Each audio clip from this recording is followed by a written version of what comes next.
오늘 다룰 이야기는 바로 정부 정책이 어떻게 한 기업의 운명을 또 시장 전체를 뒤흔들 수 있는지에 대한 아주 흥미로운 사례입니다.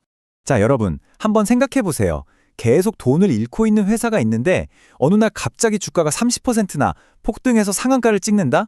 이게 상식적으로 말이 되는 얘기일까요? 그런데 놀랍게도 그게 실제로 일어났습니다. 그리고 그 비밀의 열쇠는 바로 국가의 미래를 걸고 추진하는 어마어마한 규모의 정부 투자 계획에 있었습니다. 그럼 도대체 그 규모가 어느 정도인지 한번 제대로 살펴보시죠.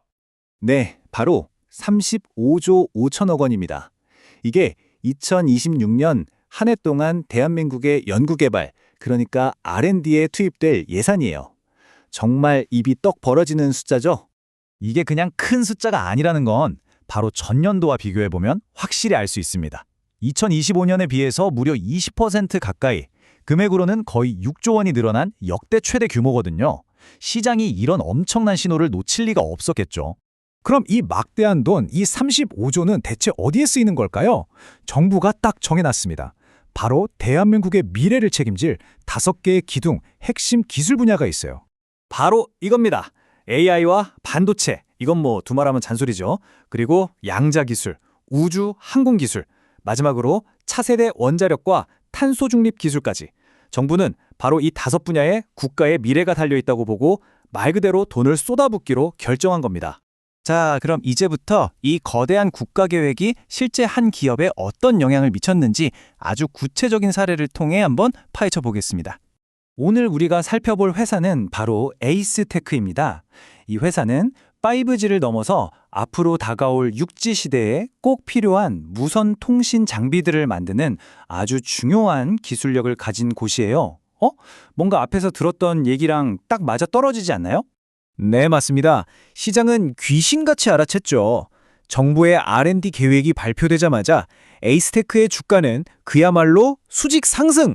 하루 만에 30%가 오르는 상한가를 기록해버립니다. 그런데 말입니다. 진짜 재미있는 건 지금부터예요. 주가가 이렇게 폭등하고 있을 때 이 회사의 실제 재무 상태는 어땠을까요? 보시는 것처럼 지난 3년 내내 수백억 원대의 적자를 기록하고 있었습니다. 돈을 벌기는커녕 계속 까먹고 있었다는 거죠. 아니, 그럼 도대체 왜 이런 일이 벌어진 걸까요? 이 앞뒤가 안 맞는 상황을 이해하려면 당시 투자자들의 머릿속으로 한번 들어가 봐야 합니다. 핵심 질문은 결국 이거예요. 눈앞에 적자가 뻔히 보이는데도 왜 투자자들은 이 회사 주식을 사려고 그렇게 몰려들었을까요? 대체 뭘 본 걸까요? 투자자들의 생각은 이런 흐름을 따른 겁니다. 자, 보세요. 정부가 미래 기술에 엄청난 돈을 쓴다고 발표했네? 그중에 5G, 6G 통신 기술이 있잖아? 근데 에이스테크가 바로 그 분야 핵심 기업이네? 그럼 앞으로 정부 지원받아서 엄청나게 크겠구나. 지금 당장 적자인 게 뭐가 중요해? 미래 가치에 투자해야지. 바로 이 논리였던 거죠. 이게 그냥 추측이 아니라는 걸 보여주는 증거도 있습니다. 당시 한 투자 분석 보고서를 보면요. 지금 적자인 건 맞지만 5G나 자율주행 같은 미래 성장 가능성이 엄청나다. 그러니까 무조건 사라. 이렇게 대놓고 추천을 했어요. 당시 시장의 분위기가 어땠는지 정말 확실하게 보여주죠. 그럼 이 사례를 통해 우리가 배울 수 있는 더 큰 그림은 뭘까요?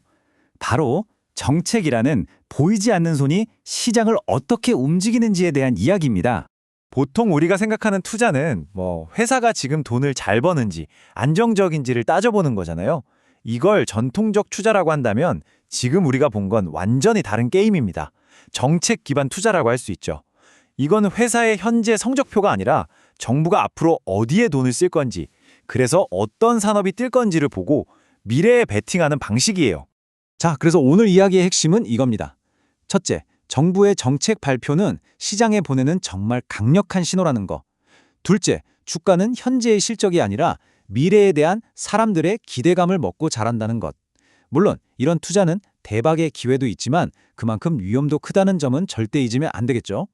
마지막으로 여러분께 질문 하나 던지면서 마무리하겠습니다. 이런 현상을 보면서 여러분은 어떤 생각이 드시나요? 이게 정말 국가의 미래 먹거리를 찾아내는 현명한 투자의 과정일까요? 아니면 그저 정책이라는 바람에 한껏 부풀어 오른 언젠가는 터져버릴지도 모를 거품일까요?